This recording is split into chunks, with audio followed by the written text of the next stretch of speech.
सोमनाथ मंदिर भारत का अडिग आस्था स्तंभ। भारत के पश्चिमी तट पर अरब सागर की लहरों के किनारे खड़ा है एक ऐसा मंदिर जो न केवल श्रद्धा का प्रतीक है बल्कि साहस और संकल्प की अमिट मिसाल भी है। ये है सोमनाथ मंदिर, भगवान शिव का प्रथम ज्योतिर्लिंग, जहां हर पत्थर में एक कहानी छिपी है, हर स्तंभ में इतिहास गूंजता है। कहते हैं स्वयं चंद्रदेव ने इस मंदिर का पहला निर्माण करवाया था। किंवदंती है कि जब चंद्रमा को क्षय रोग हो गया था तब उन्होंने भगवान शिव की घोर तपस्या की। प्रसन्न होकर शिव ने उन्हें रोगमुक्त किया और वरदान दिया कि यहां उनका एक अद्वितीय ज्योतिर्लिंग स्थापित होगा जो सोमनाथ के नाम से पूजित होगा। लेकिन सोमनाथ का सफर आसान नहीं था। इतिहास के पन्नों में दर्ज है कि इस मंदिर को 17 बार तोड़ा गया, लूटा गया, अपवित्र किया गया। महमूद गजनवी से लेकर औरंगजेब तक कई आक्रांताओं ने इसे मिटाने की कोशिश की, पर हर बार जब यह मंदिर टूटा तो आस्था ने इसे और भी भव्य रूप में खड़ा कर दिया। यह सिर्फ पत्थरों से बना एक ढांचा नहीं था, यह करोड़ों लोगों की आस्था का प्रतीक बन चुका था जिसे कोई तलवार, कोई तोप नहीं झुका सकी। सोमनाथ के पुनर्निर्माण का सबसे प्रेरणादायक अध्याय आजादी के बाद जुड़ा सरदार वल्लभभाई पटेल के नाम से है। जब भारत स्वतंत्र हुआ तो उन्होंने इस मंदिर के पुनर्निर्माण का बीड़ा उठाया। कहा जाता है कि जब उन्होंने मंदिर के खंडर देखे तो उनकी आंखें नम हो गईं, और यहीं से शुरू हुआ एक नया इतिहास जिसमें न ईंटों की गूंज थी, न पत्थरों की, बल्कि संस्कृति, श्रद्धा और स्वाभिमान की गूंज थी। इस मंदिर का वास्तुशिल्प भी कम चमत्कारी नहीं है। मंदिर का शिखर समुद्र की ओर इस प्रकार रचा गया है कि उसके ठीक सामने हजारों किलोमीटर तक कोई भूमि नहीं है, एक सीधी रेखा जो अंत तक समुद्र में जाती है। इसे त्रिकोण रेखा कहा जाता है। क्या यह केवल संयोग है या फिर प्राचीन भारतीय वास्तु का कोई गहरा विज्ञान? मंदिर के गर्भगृह में स्थापित ज्योतिर्लिंग के पास खड़े होकर एक अनोखी ऊर्जा का अनुभव होता है, जैसे समय थम गया हो, जैसे शिव स्वयं वहां विराजमान हो। श्रद्धालु बताते हैं कि यहां मन की हर प्रार्थना सुन ली जाती है। आज का सोमनाथ मंदिर केवल एक धार्मिक स्थल नहीं बल्कि भारत के आत्मबल का प्रतीक बन चुका है। यह बताता है कि चाहे कितनी भी बार बर्बादी आए, अगर संकल्प सच्चा हो तो पुनर्निर्माण और भी भव्य हो सकता है।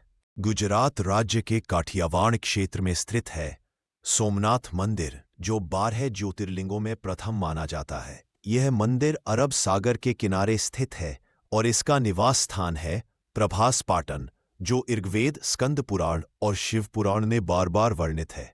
कहा जाता है कि चंद्रमा ने खुद इस मंदिर का निर्माण करवाया था जब वो अपने श्राप के कारण क्षीण हो गया था।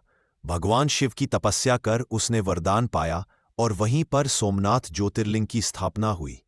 इतिहास के जख्म और आस्था की जीत। सोमनाथ मंदिर का इतिहास केवल पूजा का इतिहास नहीं है, यह एक संघर्ष की दास्तान है। महमूद गजनवी ने इसे 2025 में लूटा और नष्ट किया।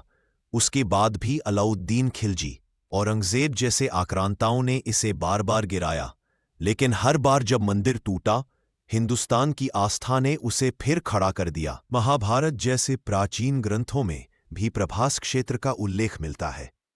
यह वही भूमि है जहां श्री कृष्ण ने लीला का अंत किया और यहीं से यदुवंश का अवसान हुआ। वेदों में वर्णित रुद्र देवता को यहां भैरव स्वरूप में पूजा जाता है। यह कोई साधारण भूमि नहीं बल्कि पावन मोक्ष भूमि है। कहा जाता है कि सोमनाथ के दर्शन मात्र से ही मनुष्य अपने समस्त पापों से मुक्त हो जाता है और पुण्य अर्जन कर स्वर्गलोक को प्राप्त करता है। इस मंदिर की धार्मिक पृष्ठभूमि इतनी गहरी और प्राचीन है कि यह माना जाता है कि यह जगत की उत्पत्ति के साथ ही अस्तित्व में आया।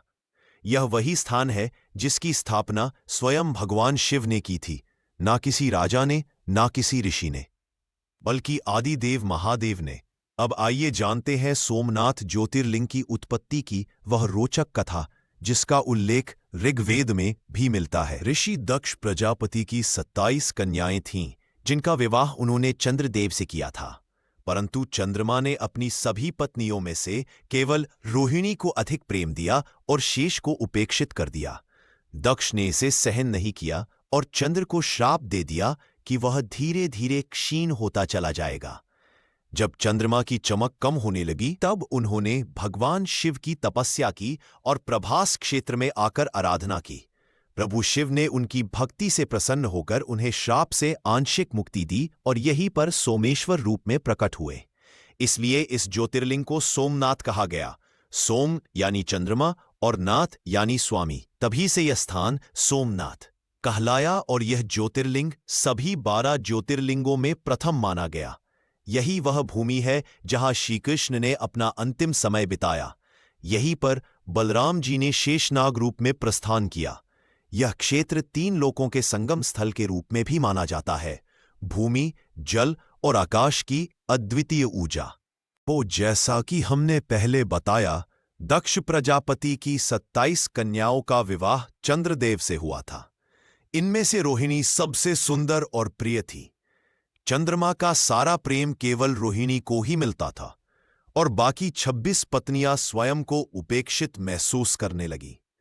जब ये अन्य बहनों को सहन नहीं हुआ तो उन्होंने अपने पिता दक्ष प्रजापति से शिकायत की। दक्ष ने चंद्रमा को कई बार समझाया कि वो सभी पत्नियों को समान प्रेम दे, पर अहंकार में डूबे चंद्रदेव ने उनकी एक भी बात नहीं मानी। क्रोधित होकर दक्ष ने उन्हें श्राप दिया कि चंद्र धीरे धीरे क्षय रोग से ग्रस्त होंगे और उनकी चमक मिटती चली जाएगी। समय बीतता गया और चंद्र की रोशनी दिन ब दिन कम होने लगी।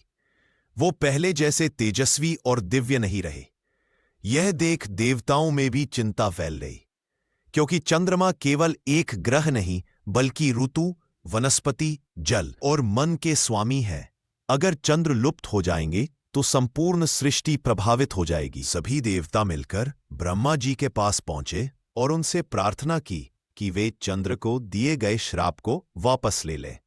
लेकिन ब्रह्मा जी ने कहा, श्राप को पूरी तरह वापस नहीं लिया जा सकता, परंतु एक ही उपाय है, भगवान शिव की शरण। जब देवताओं ने ब्रह्मा जी से चंद्रदेव के लिए उपाय मांगा तो ब्रह्मा जी ने कहा, मैं दक्ष प्रजापति के शाप को तो समाप्त नहीं कर सकता, लेकिन चंद्रदेव को मुक्ति पाने का एक उपाय बता सकता हूं। उन्होंने कहा, हे सोम, तुम प्रभास क्षेत्र जाओ, वहां एक शिवलिंग की स्थापना करो और भगवान शिव के काल भैरव स्वरूप की घोर तपस्या करो। चंद्रदेव ने ऐसा ही किया। प्रभास क्षेत्र में उन्होंने शिव का तीव्र तप किया। तप की अग्नि ऐसी थी कि प्रकृति भी शांत हो गई। अंततः भगवान शिव प्रकट हुए और चंद्र से कहा, मैं तुम्हारे तप से प्रसन्न हूं, वर मांगो। चंद्रदेव ने झुककर कहा, हे देवाधिदेव, मुझे आपके नाम से संसार में ख्याति चाहिए। आप सदा मेरे रक्षक रहे और मेरे कुल देवता बने। तब भगवान शिव ने कहा, आज से मैं सोमनाथ के नाम से विख्यात रहूंगा। तुम्हारे नाम से मेरा नाम जुड़ा रहेगा और मैं चंद्रवंश का कुल देवता कहलाऊंगा। इसी कारण यह ज्योतिर्लिंग सोमनाथ कहलाया। सोम यानी चंद्र और नाथ यानी स्वामी।